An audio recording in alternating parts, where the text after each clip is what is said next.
você aborda um tema que eu adoro, né? Eu acho que a política partidária ela é eficácia porque ela dá acesso a pessoas, né? A projetos de governança que acabam ensejando de um tipo de política pública que vai beneficiar uma parcela da população. Quando a gente é militante, quando a gente é estudante, quando a gente é dos movimentos sociais, a gente espera que a política pública ela seja a mais abrangente possível e que ela consiga satisfazer o maior número de pessoas, né? Como foi a questão do Enem, como é a questão das cotas, como é a questão das cisternas que estão mudando a vida das pessoas na zona rural, que convivem com a seca.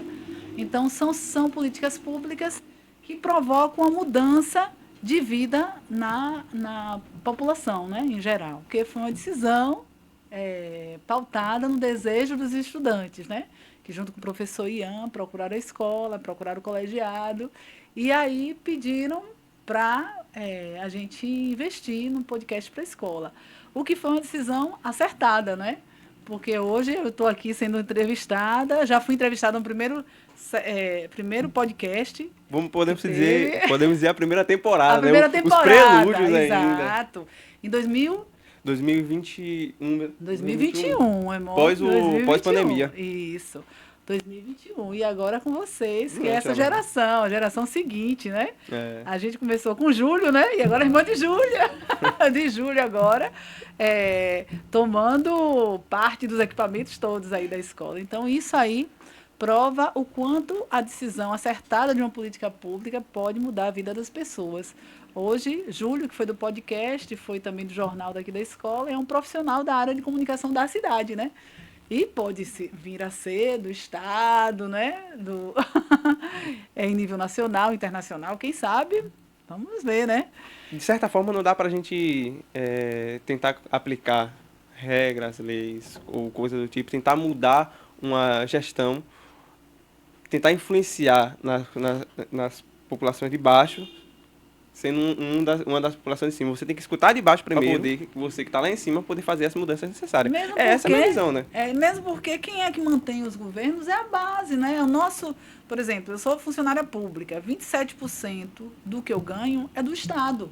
Né? Por quê? Porque eu pago imposto de renda, é descontado na fonte, né? Então, previdência privada é descontado na fonte. Então, assim, esse dinheiro tem que ser pautado dentro do que o governo acredita que vai favorecer a previdência pública, né, previdência pública e também as políticas públicas, De né? certa forma também, tem pessoas que não entendem a importância que é um imposto. Acham que o imposto serve apenas para tirar dinheiro da gente. Não é necessariamente o que acontece. Não. Porque a gente normalmente tem uma visão uma visão de às vezes governos corruptos e tal. Tem muito disso no Brasil. Mas a gente acabou associando muito isso com o imposto, achando que o imposto que a gente leva não é convertido, não totalmente. Não pode é convertido no que você deseja, né? No que as políticas que desejam. Vamos dizer que a gente paga uma quantidade, mas o produto que volta para a gente não é o que a gente acha que merece. Você falou uma coisa interessante. Quando a gente viaja para fora do Brasil, eu tive a oportunidade em 2009 de viajar para a Europa. E em 2009, os impostos que eu não... Eu era visitante, né? Eu passei lá... Turismo, né? Também fui numa missão com a prima minha, que trabalha com direitos humanos, Karine Silva. E a gente fez um trabalho, né, de reconhecimento do Parlamento Europeu. E aí, quando a gente voltou para o Brasil, eles restituíram para a gente, através de tax-free, vocês devem, depois vocês pesquisem, né? Que é uma devolução, já que você não vai usufruir da política pública do país por muito tempo, então ele devolve para você o imposto que você pagou, todo imposto que você pagou nas roupas que você comprou, nas coisas que você comprou e que você vai levar para o seu país, ele devolve como um bônus para você comprar outras coisas para você. Então, recebe o tax-free, né? Aí no aeroporto, no duty free, não tem aquelas lojas dentro do aeroporto, sim, você pode consumir tudo que você pagaria de imposto lá se você fosse morador, o Estado lhe devolve para você comprar e consumir o que você quiser. Naquele supermercado dentro do aeroporto. Olha só. Era uma política que foi Do governo que trabalha com a moeda, com o euro, né? A com moeda euro, então. europeia. Sim. Né? Porque eles se reuniram, né? E aí eles criaram uma moeda que você é aplicada em vários países dentro da Europa, né? Com A exceção moeda do caso da Inglaterra. Né? no caso é a Libra. É É a moeda Libra. da União Europeia, no caso, né? O euro que é Portugal e os demais países que estão dentro da União Europeia, certo? Isso, exatamente. A própria Inglaterra. Para você ver que as políticas públicas, elas permeiam em várias situações, né? Então, a gente tem políticas públicas econômicas, que é essa que a gente está conversando a respeito, né? E aí a gente o Brasil faz parte do BRICS, né? Faz parte também do Mercosul, que são acordos, e faz parte também, de certa forma, de ações da Europa, né? O G20. Então, são políticas públicas que vêm dentro de políticas internacionais que, às vezes, ajudam, de certa forma, a cumprir uma lacuna que o governo nacional, às vezes, não consegue. Então, por exemplo, a Unesco, né, quando interfere em algumas políticas ligadas à educação, à infância, né, aos desenvolvimentos sustentáveis, né, que vem a política ambiental, né, o G20, né, também falam atuam sobre políticas públicas para o mundo todo. Sobre o G20 tem até é por causa que é um assunto que dá para ser abordado até agora, porque eu estou um pouco mais informado sobre isso. Sim. Mas são os 20 países mais... São os 20 países. São os top. Né? E o Brasil voltou. Saiu no período do governo Bolsonaro e voltou agora. Né? São os 19 países mais a União Europeia, pelo que eu pensei. Mas o que eu quero dizer é que o G20, pelo que eu fui informado, ele tá vindo fazendo uma reunião agora, não agora. Eles vão fazer uma reunião aqui na Bahia. E o podcast não, o jornal daqui da escola foi convidado para poder entrevistar 2 ministras. Estou certo? Não, o jornal chique, né? Seria até o... Valadares para o mundo. Seria até o... Que coisa boa. Agência de notícias para o mundo. E vocês fazem parte da agência de notícia, que imagina, uma política pública da escola, que agora está envolvido, porque a gente escreveu, ano passado eu escrevi a escola num projeto, numa política pública estadual, que é a agência de notícias. A gente indicou a professora Charlene, professora Bárbara, e depois ampliou para Jocélio e Ian fazer parte também da agência de notícias. E isso está levando... O que seria uma coisa só para o jornal está englobando um número de alunos bem maior do que a gente imagina. Porque só com a professora Bárbara com a revista literária, tem mais de 50 alunos, né, envolvidos. Tem. A gente também, enquanto política pública, a gente tem que saber que as políticas públicas perpassam o momento das nossas vidas. Como, por exemplo, você usufruiu da política pública durante a universidade, pelas cotas do Enem, você se formou, a política pública... vai para outras pessoas que precisam. A mesma coisa é o podcast, o jornal, como no caso, Júlio saiu, agora vem irmã, né? Então ele vai se renovando, mas a política pública, ela continua, precisa continuar para garantir, né, a questão da comunicação aqui na escola, né? Melhorou muito a comunicação da nossa escola, né? É uma pena que nem todos os alunos, que eu acho que a gente, enquanto política pública, a gente tem que ver como é que os nossos alunos acessam essa ferramenta aqui, não é? É uma pauta que está sendo muito falada. A gente fica só Instagram, né? E a gente WhatsApp, e a gente esquece de que tem muita coisa sendo construída, inclusive na escola, com conteúdos legais que vocês estão fazendo, que eu acompanho vocês, né, no Instagram, né? No YouTube, então, que às vezes o aluno não acessa, então prefere ficar cutucando o colega, prefere ficar assistindo coisas que muitas vezes não diz respeito à realidade dele, enquanto vocês estão produzindo conteúdo que diz respeito à idade dele,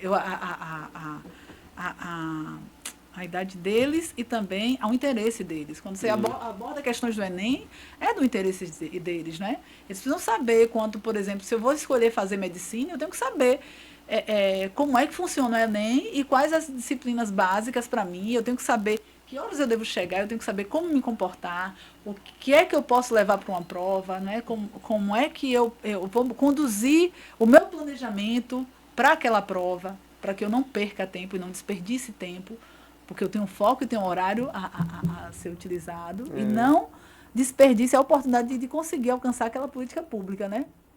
é isso, a gente tem o Enem como uma forma de portas, né? Abre Para porta, abrir portas. sim. E é importante a gente, como um- uma pessoa social, né, no caso. Não é uma pessoa social, a palavra certa seria como parte da sociedade. A gente, como Isso. parte da sociedade, a gente pode e deve usufruir dessas política Claro. pública que tá para ajudar a gente, né? Você não compra seu tênis? É, exato. Você, uma parte do imposto ali, talvez 30% do seu tênis vai para. Eu não sei, que aí a gente teria que ver em É matemática isso. quanto é de cada produto que E cada, é destinado a impostos, E né? cada Para a gente produto saber. também, e cada produto também muda o valor da taxação também, né? Isso, Por exemplo, exatamente. celular que é um tipo que é eletrônico, é um tipo de taxação, roupa são outra, e aí Exatamente. Cada em um tem um valor. isso. E uma das coisas também que entra muito dentro de política pública seria os produtos alimentares né, que Sim, são um dos que são isentos de impostos, pelo que eu isso, bem sei, ou isso, são impostos mínimos, né? isso. Abaixo dos 5%. Eu não sei muito bem qual é o As valor. taxas, a gente é uma, eu acho que vocês deveriam convidar Manuel, ele trabalhou no controle interno e eu acho que ele é contador. Ah, Ele é sim, muito sim. bom, ele sabe, porque eu digo isso porque a gente não desenvolveu software na época que eu Ah, fui do sim, controle sim. interno. A gente desenvolveu um CD e o CD dizia quanto cada produto valia. Inclusive aqui na cidade, por exemplo, a gente tem o setor de tributos. Quanto é que você paga quando um ente seu falece, né, para Hum, poder enterrar? Quanto você paga se você quiser montar uma barraca, né, na feira pública? Né? Então, essas questões todas a gente transformou na época o RV em real. Porque sempre quando era um problema que a gente tinha de política pública, os consumidores não saberem como era que calculava os impostos, imposto sobre a terra, imposto sobre o IPTU, né? O IPTU IPTU. sobre a casa. Então, a gente tentou desmistificar isso fazendo esse não aplicativo, mas um CD que orientava, não é? Isso não é o RV, isso aqui é esse valor, mais ou menos, né? Então, ele Hum, poderia ser uma boa pessoa para poder lhe indicar isso. Mas o que você falou aí me remete a uma lembrança que eu tive com essa prima minha. Ela é professora de Direito e ela é Direito Internacional e ela não sai de uma loja sem a nota fiscal dela. que massa. Porque ela diz assim, se meu salário é taxado 27%, né? Porque o empresário tem que se eu não cobro dele a nota fiscal, Que é um direito que é meu, um né? direito meu, então eu não vou, ele não vai estar ajudando a realizar as políticas públicas que o Estado precisa. É. Por quê? Porque eu tô abrindo mão de um direito meu, que é a nota Que fiscal. querendo ou não, estou pagando. Estou Exatamente, pagando está também. pagando para poder esse direito meu ser convertido em recurso para um município. Por exemplo, eu não me ligava antes sobre a questão de onde, eu sou de Santa Bárbara, então meu carro tem que ser com a placa de Santa Bárbara. Por quê? Porque os impostos, né, quando eu pago, né, precisa vir para Santa Vai Bárbara, vir pro município, vir é para o isso. município. Então, isso aí a gente precisa ter noção dessas coisas para que na hora que a gente também for exigido político, a gente saber que a gente tem acesso a esse tipo de recurso, porque vem destinado para Santa Bárbara, como a questão das empresas, se forem instaladas aqui, né? Uhum. Quanto de ISS as pessoas vão pagar se forem, né, utilizar aquele recurso. Então, essas políticas públicas que são do município, elas precisam ser de conhecimento do público, para que Claro. o público, ele sabendo que ele pode aumentar a arrecadação, ele também vai saber que ele pode cobrar mais. Então, se tiver uma rede de esgoto que não é passada pela minha rua, e eu sei que, por exemplo, a mineradora dá recurso, tem que pagar o recurso à prefeitura através de determinada lei, através de determinado tributo, e se eu sei que o supermercado que eu vou também, se me deu nota fiscal, esse dinheiro vai ser também reconduzido em política pública, eu saber que não, se o gestor, tanto local, quanto estadual, quanto federal, disser que não pode, eu vou não, saber que dentro da lei da transparência eu posso saber quanto cada órgão é capaz de arrecadar, né? E hoje, por exemplo, aqui, por exemplo, estou falando sobre Santa Bárbara, se eu quiser ter acesso a isso e saber como é que o município gasta o dinheiro, eu posso acessar o site do TCM, que é o Tribunal de Contas do município. É uma das coisas que eu ia até perguntar, porque a gente sabe que mesmo tem pessoas que reclamam de alguns tipos de gestões, mas não necessariamente sabe quais são os recursos que... Pode acessar para poder conhecer como funciona a gestão. Hoje, por exemplo, se o município pagar através do empenho, né, empenhar e pagar determinada despesa, é em tempo real. Aparece lá no site do TCM. Isso. E assim, até a previsão de quanto ele vai receber do governo federal de tributos para o município, você tem condição de fazer também através de outro site, que é do governo federal, que é o site da transparência pública, né? Então, a gente tem o site do TCM, a gente tem o site da CGU, que é o site da transparência pública, que diz quanto é que a gente vai, quanto é que o município recebe, de que forma recebe, né? E tem outros sites também que, inclusive, são criados por pessoas que não são políticos, não são funcionários públicos, que são os observatórios. Você já ouviu falar nos observatórios de contas? Tá, é uma coisa que eu quero saber mais. Pois é, os observatórios de contas são voluntários, sim, que são contadores, são administradores, criaram para poder observar as contas governamentais, né? Sim, que sim. São essas contas que vão dar o retorno que a gente precisa enquanto política pública. A gente tem o TCE, que é em nível estadual. A gente tem um TCM, que é em nível municipal.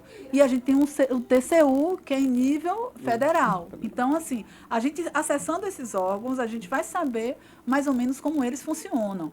E também o que é que a gente pode participar enquanto campanha. Você diz, eu tirei a nota fiscal do supermercado, mas o que é que me garante que aquilo ali vai ser convertido? Né? Então, por exemplo, se eu pegar essa minha nota fiscal e depositar em determinada instituição que eu acredito, como Aristides Maltês, né? Doar, porque tem essas ações que o governo destina para órgãos que trazem um benefício à sociedade. Então, por exemplo, um hospital como Aristides Maltês, ele vive doação. Né? Um asilo, por exemplo, ele vive de doação, e doação de notas fiscais. Sim. Porque agora vale nota, mas já teve sua nota, é um show, né? Que você também converte até para você participar em shows, né? Inclusive para o próprio consumo de vocês. A carteira do estudante, para vocês acessarem um cinema, um teatro, né? Vem muito dessas ações que o governo faz para poder escoar e premiar a própria pessoa que faz a doação, ou então exige um imposto, né? Quando vai comprar um determinado produto, em retorno. Retorno para associações que acreditam e também para si próprio. E, de certa forma, isso é um tipo de informação. Eu vou chamar, vou fazer um convite aqui, ao vivo, ao pessoal, que a gente tem um projeto aqui de educação fiscal, viu? Sim. Que é um projeto que é desde 2017. Porque tem tanto projeto nessa escola, né? Tem mesmo. Que às vezes a educação fiscal ela fica um pouquinho assim, apagada, mas a gente vai reavivar esse projeto aí. Que esse projeto de educação fiscal é um projeto que faz com que, de forma transdisciplinar, como a gente está fazendo aqui essa discussão, esse ensinamento chegue para o aluno, de entender como funciona a coisa pública, como funciona o recurso público. É uma das coisas que eu ia perguntar, porque é uma informação, informação principalmente isso das notas fiscais, dos recursos fiscais, que é uma informação que não é todo mundo que vai tem acesso e tem interesse. Quando você não tem interesse e não tem acesso, aí fica mais difícil você poder contribuir. E algo tão simples, né? Porque tem gente que tem até vontade de doar, mas não tem o recurso necessário ou não tem a sobra financeira, né? Pois é. Necessário. Mas mal sabe essas pessoas que podem simplesmente pegar uma nota fiscal que você tem em casa de um produto, até das compras do mês, se eu bem entendi. Isso. Das compras do mês mesmo. Você fez as compras do mês, você pode pegar essa nota fiscal e doar para ONGs ou ONGs, associações. Eu doava muito a um asilo de uma instituição que atua em uma cidade próxima aqui. Uma cidade pequena, mas tem um asilo lá. Então eu sempre pegava notas, pedia aos amigos notas para poder doar. E meu tio levava lá, em Lustosa, o nome da cidade, né? Que era de Tio Vila. Era um centro espírita de Tio Vila, que também ele tinha um asilo que cuidava de idosos, e assim, era um trabalho voluntário, mas quando recebia essas notas, eles conseguiam acessar a esse programa. Sua nota é um show, vale notas e tudo, e conseguia os produtos, né? Conseguia comprar os produtos que o asilo precisa, fraldas, né? Para dar uma dignidade melhor a quem estava morando lá, né? E dando emprego também, né? Então, por exemplo, a gente tem editais aqui que Charlene ganhou, que foi através de políticas públicas, viu? O do Macota foi um edital que ela concorreu, que a escola concorreu, e a escola ganhou recurso extra por conta desse edital. A gente tem as emendas constitucionais, as emendas, né, de deputados, que Neuza Cadori, por exemplo, doou, inclusive para a gente fazer a nossa participação no Festival do Requeijão, R$ 30.000 esse ano, como doou em 2021, lembra o primeiro podcast e tudo? Ela doou para fazer as oficinas de comunicação, para comprar do podcast, foi. Foi. Eu lembro muito bem. Podcast, jornal e tudo. Então, esse material que a gente utiliza é muito fruto de políticas públicas que são acessadas. Então, por exemplo, quando eu voto numa deputada, como Neuza Cadori, né? Eu procuro. A gente tem que saber quem é que a gente vota e depois procurar para saber o que é que a gente pode fazer para ajudar uma população, um núcleo maior. Então, por exemplo, os candidatos que eu voto, eu acho que eu tenho uma responsabilidade social de cobrar deles políticas públicas que possam ajudar as coisas que a gente acredita. Eu acredito na educação e no poder transformador que a escola né, traz para a vida de cada um de vocês. Então, se a gente ficar só esperando recurso do FAED, recurso do PDDE para poder tocar a escola e fazer com que os sonhos de vocês se tornem reais, aí a gente ia ficar um pouco só na espera. Mas quando a gente corre atrás e participa de edital, a agência de notícias foi um edital que foi aberto, né? Para as escolas solicitarem o desejo, né? Manifestarem o desejo de querer. De 100, aproximadamente 100 escolas que são do território Portal do Sertão, a gente foi a única contemplada esse ano, né? Nossa. Com esse projeto. Então, é uma coisa que a gente tem que comemorar mesmo. Não chegou ainda o recurso, mas a gente já tem várias ações que já viabilizam os nossos projetos a funcionarem. Com a chegada de recursos, a gente vai ter aí uma sala acústica, então que a gente não vai precisar, climatizada, né? A gente vai poder sonhar mais, ter o nosso uniforme bonitão e tudo, que a gente já espera fazer isso com essa emenda de Neuza, né? Porque a gente sabe que tem coisas que já podem ser feitas com pouco que a gente... Tem pouco, não, muito, né? Eu agradeço a deputada Neuza Cadori pelo muito, né? E como agradeço também as políticas públicas municipais que ajudam muito vocês a viajarem, comprar os projetos, fazerem as pesquisas de vocês.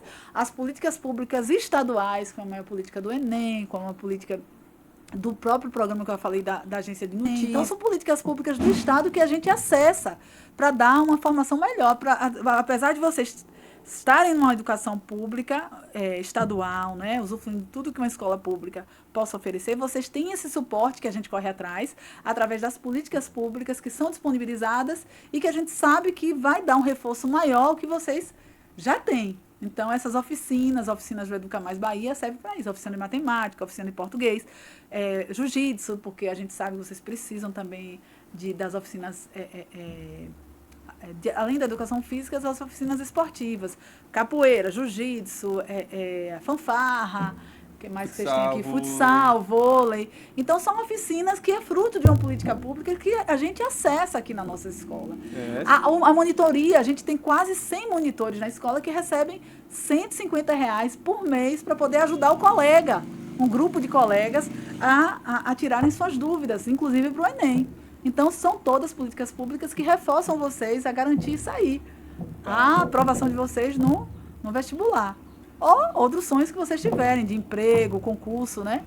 Assim como o professor Pablo é parceiro do curso de alimentos, que é da UFES, do Laboratório de Engenharia de Alimentos da UFES, assim como o professor Alcides, que é da UFBA, que também assessora, ajuda nossos projetos na área de meio ambiente, da indicação geográfica do Requeijão de Santa Bárbara. Então, são instituições públicas que sabem da sua importância para o público, que hoje já se ajudam. Então, a UFES, que tem lá o programa, na reitoria, o programa de extensão, né? Dos cursos que elas têm, elas conseguem trazer os professores dela para poder atuar em parceria com os projetos de vocês. Há pouco tempo eu fui para o UFES, para ser exato, acho que foi dia 17 desse mês. E foi uma boa experiência, porque quando eu fui nessa hora que eu fui para o UFES, foi por causa de, acho que foi uma Projeto. feira, né? Não, teve feira de graduação. Teve uma feira que foi para projeto também, até antes. Mas nesse caso foi uma feira de graduação. E foi uma experiência, por causa que na UFES eu consegui ter mais, como é que eu posso dizer? Aprender mais sobre qual área eu possa seguir. Na época, eu lembro que era eu, Fátima, Luciária, Dão de professor Yolanda, Lulinha de Tati, Binho e... era algum núcleo que a gente tinha, né? Sim. Era um núcleo que se reunia para estudar para a universidade. E todos passaram. Mas aí era uma coisa que era no individual. Mas a gente não tinha política pública da UP como a UPT para acessar isso. Era só era distribuição de conhecimento próprio. Assim, próprio, assim, E a gente estudava mais para poder... Quem mais sabe, aprende. Quem mais sabe, ensina. Quem mais sabe sobre uma certa matéria vai ensinar sobre essa matéria para os demais. Poxa, e a gente tinha Dão. Dão eu acho que ele... aliás, a cidade toda sabe que ele tem altas habilidades, né? Uhum. E todos os vestibulares que dão de professor Yolanda, que é irmão de Queca, que trabalha ali, né? Ele sabia tudo. Então, ele dava aula de história, de física, ele era extremamente inteligente, assim. Então, a gente teve a sorte dele. Às vezes, ele chegava até cansado e tudo. Mas dava aula ainda. Eu lembro, ele exausto lá no sobre Nabucodonosor. Então, são lembranças boas, assim, da vida da gente, que apesar de não ter política pública, a gente almejava isso. E a gente lutou por isso, né? Então, o que vocês têm é fruto disso. A gente, na época que eu era diretora da ESSES, a gente tinha um Pacatu, Instituto Pacatu, que foi criado o professor Roberto, que na época nem era vereador, né? Então, o professor Roberto, com o grupo Pacatu, com o núcleo Pacatu, oferecia curso de graça, curso preparatório para vestibular de graça para a cidade daqui, né? Enquanto isso, a gente ia cobrando do Estado também, né? Então, você vê, a geração de vocês, ela precisa se apropriar da linguagem pública para exigir para os demais, né? Coisas que foram lutas. Então, quais são as lutas sociais de hoje? Quais as lutas que vocês reivindicam? Vocês sabem coletivamente quais são as lutas de vocês? Hoje a gente está dentro do novo ensino médio, que é onde a gente perdeu muita matéria, a gente tá inserido, a gente perdeu muita matéria, não perdeu, né, mas diminuiu a carga horária de muita matéria. Entraram as matérias que a gente não entendeu muito bem qual é a intenção dela, mas a gente fica nessa reclamação, alguns alunos ficam nessa reclamação, mas o que está fazendo para mudar isso? Qual é... Os espaços de atuação. É isso. Pois É meio que isso que eu estava querendo dizer com a luta. Aqui está, o espaço de atuação, só que a gente não acessa. Eu falei para vocês que lá no site da ASEC tem um campo que é para consulta de como você espera que o ensino médio seja, que é o novíssimo ensino médio, né? Então, está nessa fase de discussão. Como é que eu sou atingido diretamente por essa política pública e eu não quero participar? Eu me nego a participar. As consultas públicas, as reuniões da Câmara de Vereadores, eu moro ali perto da Câmara de Vereadores, eu vejo pouquíssimas pessoas vão assistir. Realmente. É direito de vocês ouvir o que é pautado para a nossa cidade. Aqui em Santa Bárbara... Saber o que os vereadores que vocês votaram, né, reelegeram, que vocês votaram, pensam, trazem de proposta, né? Trazem de ideias e o que é que entendem sobre isso também para poder gerar política pública que vai melhorar a condição de vida da maioria da população. Aqui em Santa Bárbara tem cerca de 15 mil eleitores, não vou dizer o número exato, mas que não são todos que estão, vamos dizer, por dentro da gestão. Não são todos que estão prestando atenção na gestão, principalmente vereadores. Muitos focam no prefeito. Para eles, É. quem faz tudo é o prefeito. Porque, de certa De forma, certa, faz parte a do gente tem o executivo, né? poder executivo, legislativo e judiciário. A Isso. Câmara de Vereadores pertence ao poder legislativo. Legislativo. Então, ela discute e ela propõe. Né? É. Então, tanto ela pode propor um projeto, né? Por exemplo, a gente está aí na luta para o Revitalização? curso. Não, o Tem curso um projeto. o curso de alimentos, né? A gente precisa de espaço para nossa mão de obra escoar, né? Então se a gente tivesse uma identificação geográfica aprovada, quer dizer, a gente tem, né? Que o projeto foi aprovado, né? Então agora a gente precisa só que os produtores se organizem nesse sentido. Mas assim, eu vou pegar um outro exemplo para vocês terem ideia, né? O salário dos professores há um tempo atrás era muito baixo, às vezes chegava a ser menos do que o salário mínimo, né? Então assim, o que é que mudou nisso? As batalhas que As lutas. Então, quando às vezes a gente, hoje é paralisação, não, hoje vai ter greve, no ano passado também foi muito comum a gente estar sobre paralisação. Aconteceu quase, eu estou Teve exagerando. paralisação para mudança do ensino médio, né? Então a gente está vendo acontecer. Eu posso estar exagerando, mas no ano passado aconteceu uma paralisação por mês quase, por mês, pelo menos por mês que tinha aula, né? E por se exemplo, você for analisar, a gente recebeu, aí eu vou falar sobre os ganhos dessa luta aí, né? Sim. A gente recebeu, talvez não como a gente esperasse, né? Mas os precatórios que a gente tanto queria, a gente conseguiu receber. Direito, pauta, eram os precatórios, né? A gente recebeu. Que era um direito que não estava sendo isso. pago pelo... Tem a luta das URVs, que são garantias de direito, né? Que a gente precisa.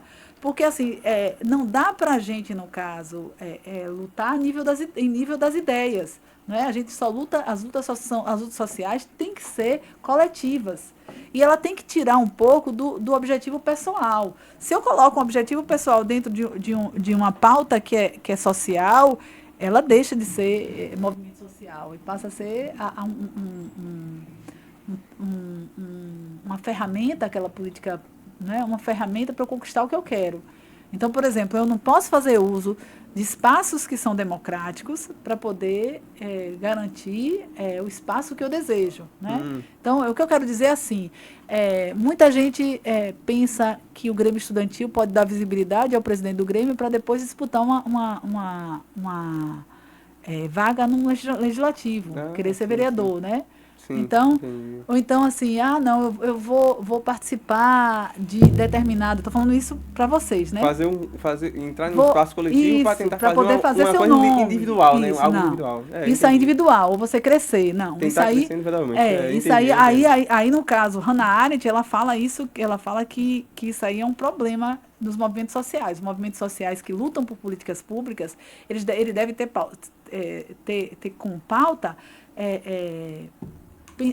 sugestões, ideias, né, que possam favorecer o coletivo. No momento que você usa aquele espaço para poder se promover, aí você está deixando de fazer o que é esperado, né, enquanto cidadão.